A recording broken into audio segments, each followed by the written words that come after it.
So we are headed to state's capital, built in 1851.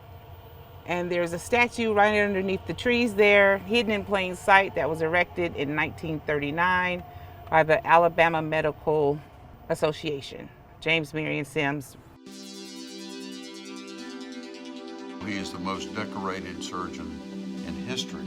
He founded Women's Hospital in New York City. J. Marion Sims is considered the father of modern gynecology. And so if there's a father of gynecology, there must be a mother somewhere, right? And so it was those three women that he operated on the most. But even though a lot of people had been writing about Sims and the young woman Anarcha, no one had actually gone looking for her. Sisterhood of shared suffering just seemed to be the way I could describe what must have been a strong bond forming among these three women.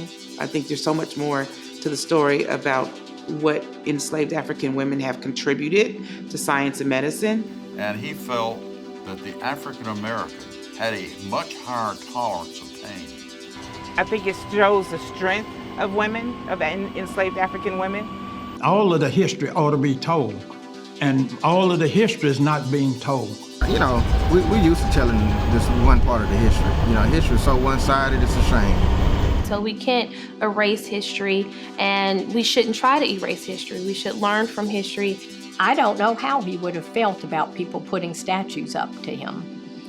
First, I want to make it clear that memorials are not history.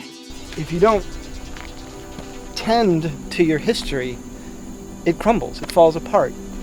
And that's exactly what we're trying to do by remembering Anarcha Westcott.